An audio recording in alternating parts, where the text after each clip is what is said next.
One little fire district, one big mess. Never has a one fire station district caused so much media attention, but the Coventry Fire District has managed to get into it. Never mind the Central Coventry Fire District, which is an even bigger mess, but that's a bigger district. We won't be able to get into that mess tonight, but the Coventry Fire District we will, with the chairman of its board, Frank Palin, who is under fire and looking everybody in the eye saying, I'm doing the right thing. I'll give you a note on that. We actually interviewed Frank yesterday afternoon after the big Monday Coventry Fire District meeting. I have a tidbit for you here in the rundown that I have to offer you on that, so I have to skedaddle. In fact, we're going to shorten up our rundown this evening because we already know that we had a lengthy conversation with Mr. Palin that we've got to play for you in our second and third segment. Does that make any sense to you? Yeah, better late than... So you see in the Providence Journal today that there's a headline about the economic impact of the truck toll plan known as Road Works. The Romano administration is spending $50,000 of our taxpayer money, and it needs to be the consultant report on the economic impact for this, or from this Amherst, Massachusetts company, needs to be done in a couple of weeks by September 14th. Here's what I want to tell you about that. I think that you should be putting pressure on the Romano administration, anybody else that's even tangentially involved in it, to make sure that that report becomes public. This governor should not hold that report as proprietary. Maybe she gets to see it for a day before we do, but we need to see it. Now, in that report, there's a request for a couple of things: to take a look at the motor vehicle tax, to take a look at a combination of tolls in the motor vehicle tax, and then there's a look at, you know, a registered... Geez, the phone's ringing. Newsmakers are all over me today. Guys, I'm doing a show. Semi-live television, what can I tell you? And then there's a vehicle registration idea. Let me tell you something. Anything but tolls, because once those suckers go up, we're all going to get hit eventually. We shall follow up on this. Human error, that's reportedly the latest in the Bryant well, it is tragic. I mean, 6 guys got really hurt, but they're going to recover. The headline from Bryant University is simple. What a mess. I mean, there's $75 million worth of project work up there. Will sustain itself, you know, notwithstanding what happened here. Although this sports complex obviously is not going to make its January 2016 deadline. Latest is police reports show that crane operation may have caused this thing to come tumbling down. Thank God those guys were only hurt and not killed.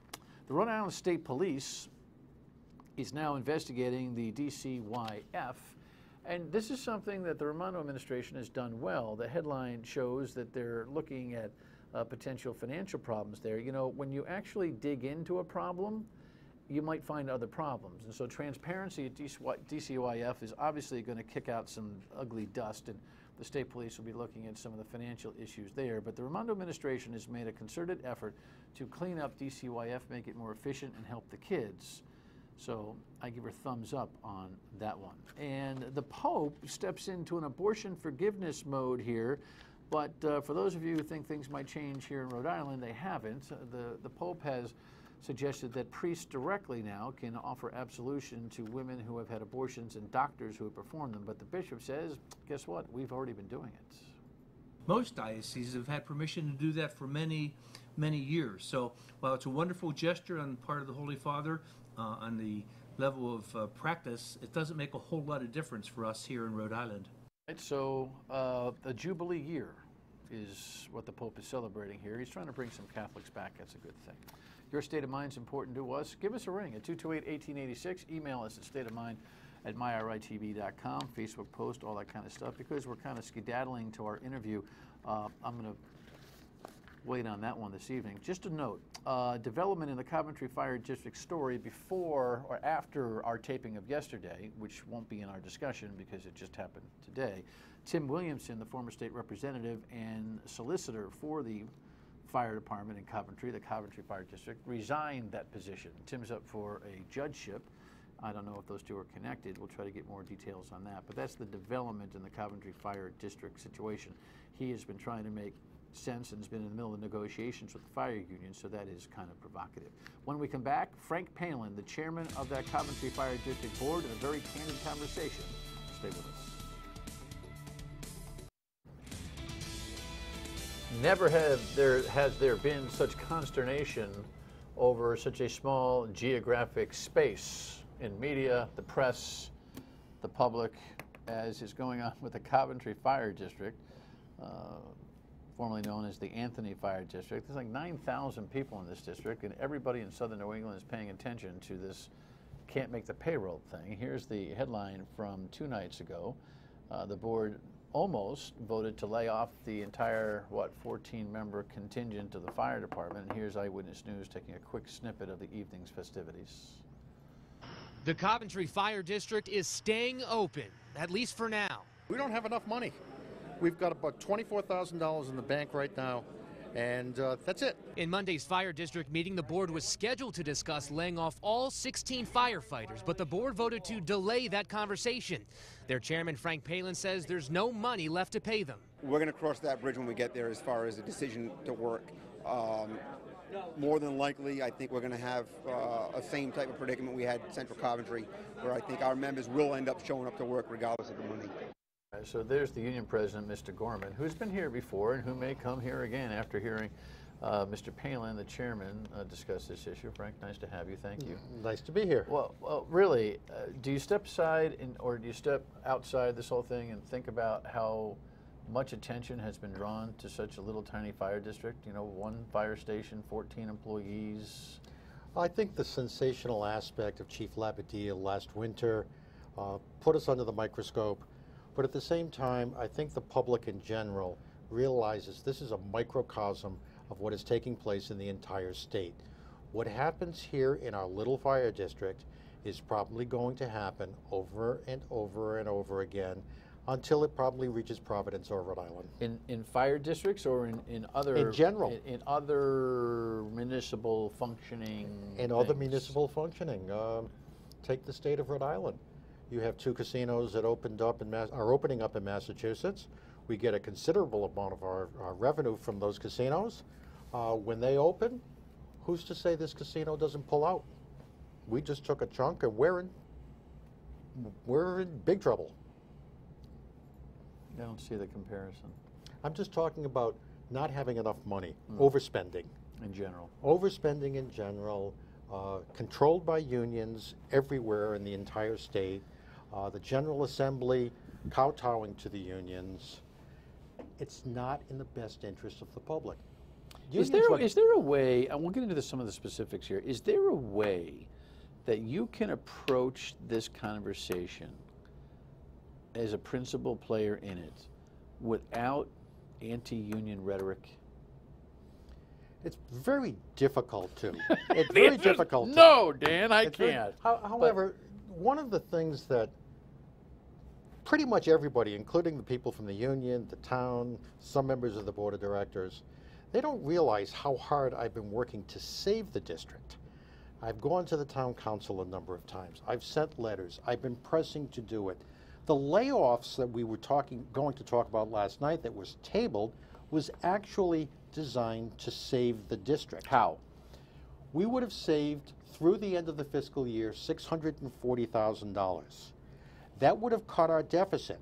At the same time, we would have been able to negotiate with the union from a position of power, cut it back to something that's reasonable, economical, and safe for the people in the town. Meaning a collective bargaining agreement. A collective bargaining agreement. Do you have a current contract with the union? We have a current contract that is choking us. Where is it? When does it expire? December 31st. Of this year. Mm-hmm. So by laying everybody off,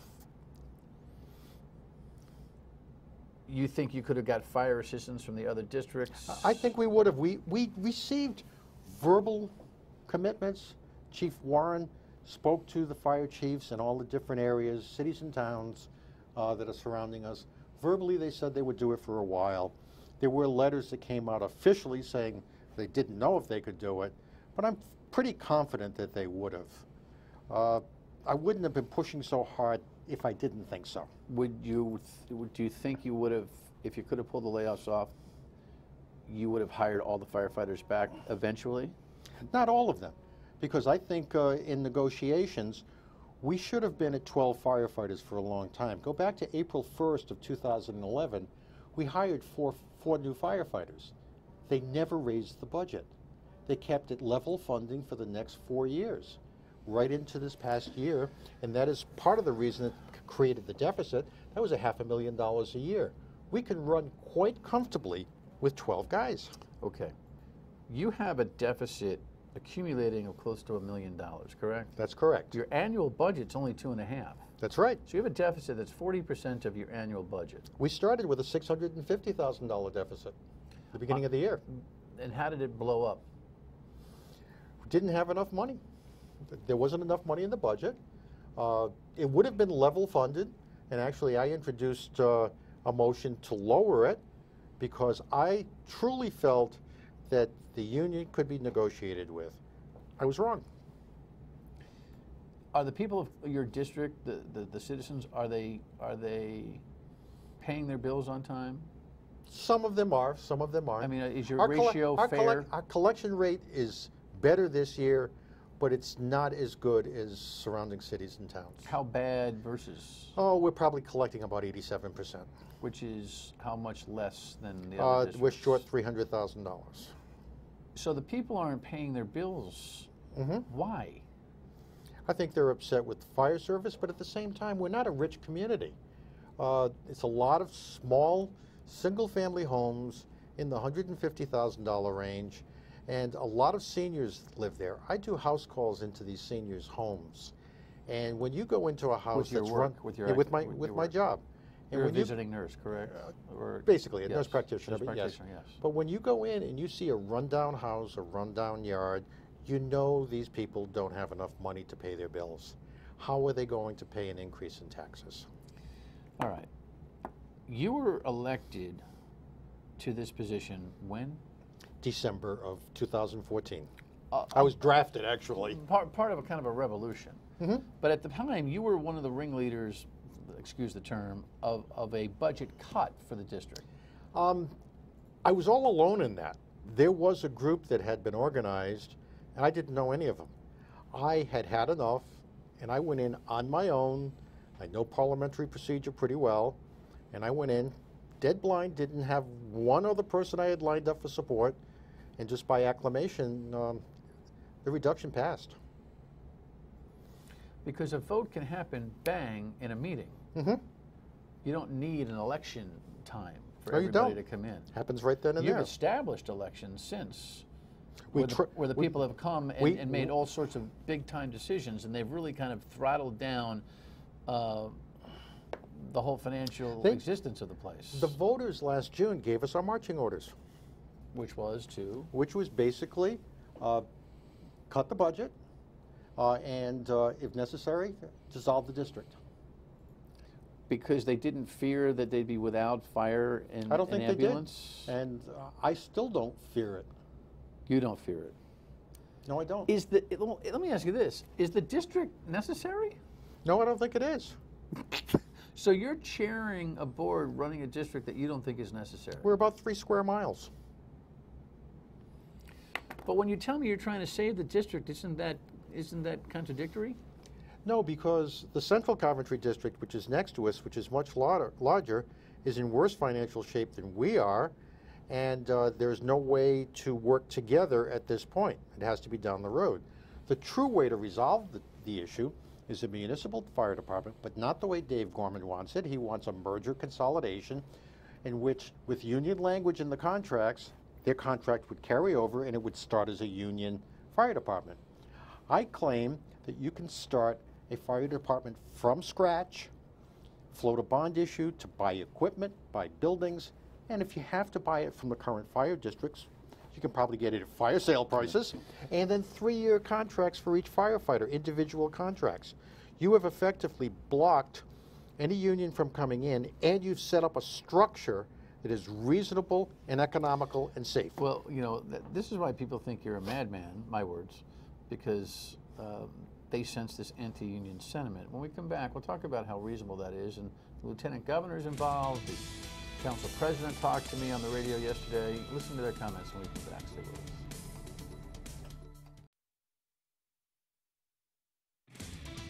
I don't support him as chairman because I believe that he's got us into this situation. He's running this board as a dictator. This is a joke. There are 5 members on this board that are all have the same input, the same say as the chairman. I don't understand. Are those are 2 board members? One of them is a board member. The second one is on the town council. Okay.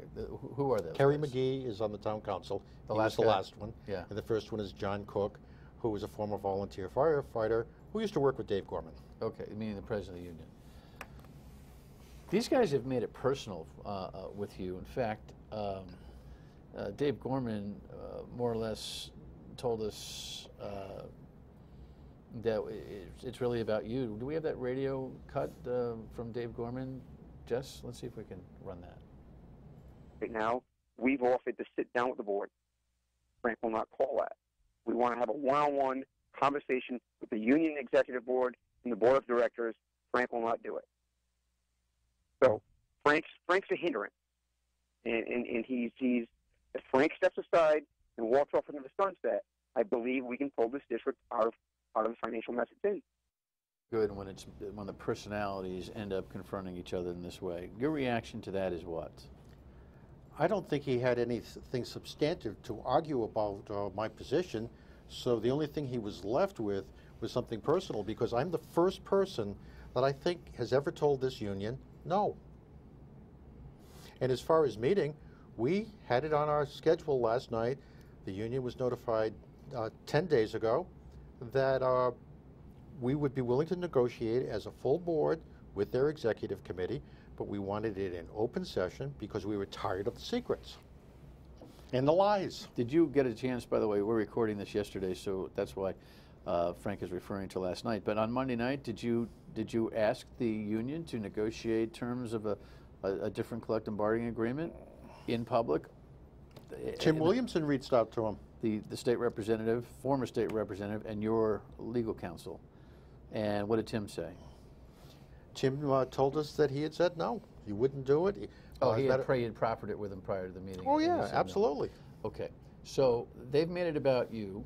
On a larger scale, though, and there are people who really support what you're doing. They think that your views on a municipal fire department are a little bit elementary, because it gets a little complicated. The Lieutenant Governor, Dan McKee, told the WPO Morning News he was kind of getting engaged. And you can't have the whole burden fall on the town, because it's a small group of people in the community, and the larger group shouldn't have to pay the tab on that. So you've got to figure out some interim strategy, but you do have to follow the lead in terms of the municipal leaders. I believe the state should be listening to them, and I think they are. The meetings are happening, and hopefully something's going to come out very shortly. So he's kind of talking about the short term, and let me just get one more voice in, then I'll get a total react from Frank here. And then when Dan said that, I thought, okay, let's check in with the council president, Glenn Shibley, and get his take. Anthony gets the money loaned to them, what concessions the unions have to do, work for obviously maybe half pay just to get to December, and then a new contract. I'm not suggesting that. I just know they're in trouble financially, and if you can't go buy groceries, you don't eat for the week. Okay, so all the different voices.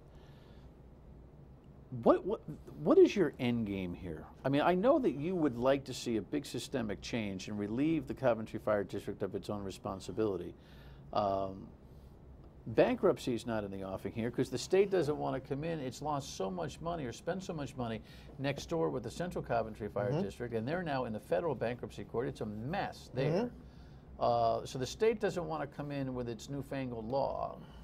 However, I understand that there's an amendment that's being proposed that if they do come in under the Financial Stability Act, as it's known, that the state would be able to put in a receiver who can unilaterally decide on collective bargaining agreements. In other words, change them without any. You'd like that. You'd like to see that happen, right? Sure. But the problem you still have is the same. This bankruptcy judge with Central has ruled that the receiver cannot set a tax rate. So I don't care what a receiver does for a collective bargaining agreement. The public sets the tax rate. And if the contract isn't amenable to the public, it will get voted down and the whole thing will go up in smoke, and that's what's going to happen in Central. Yeah, it's kind of this cycle of dysfunction to get a resolution. What is your projection? 2 nights from now, payroll's due with the fire department. You don't have the money, correct? We don't have the money. There'll be a partial payroll made. I don't know how much it's going to be yet. It'll be nowhere near enough. There's nowhere to go in and reach in for some cash. There's nowhere to go. No bank will loan us money. We're tapped out with our line of credit that we never touched this year. We basically paid interest. But it'll be weeks and weeks and weeks before they're paid anything. And last night by the 3-2 vote, with the board voting to continue fire service, the union and 2 members of the board who were really pushing for it, they won a battle last night, but they actually lost the war, because I think in that the union has committed economic suicide. There is no way for this fire district to survive next year. If we would have laid off, we would have had time to regroup, set it up, negotiate a fair contract, and this fire district would be still here. You think it'll be extinct by the end of the year? Middle of next year. In the meantime, firefighters will get paid when and if the receipts come in. Big Maybe. if. And people who are owed money, meaning entities, you know, the people who turn on the lights and everybody else, they're out. Right now, we owe Kent County Water and Narragansett National Grid maybe $400,000 between the 2 of them. There's no end to this conversation until we see an end to this conversation. Appreciate you updating us. You're welcome, Dan. I don't know how you stand in for all the heat, but... thick skin. I think I'm doing the right thing, and that's what makes it easy to listen to it, because the people in the audience, for the most part, are firefighters, their families, and their friends. That's the majority of people. There's so many people that drive by, they see those fire trucks out there, and they're afraid to come in, because they congregate outside until the meeting starts, and it's like walking the gauntlet. All right. Appreciate your time. Thank you, sir. We'll stay updated on this, I can promise you. One more thing when we come back to it. Kind of a fascinating conversation with the chairman of that Coventry Fire District. Again, I've never seen such a small district get so much media attention.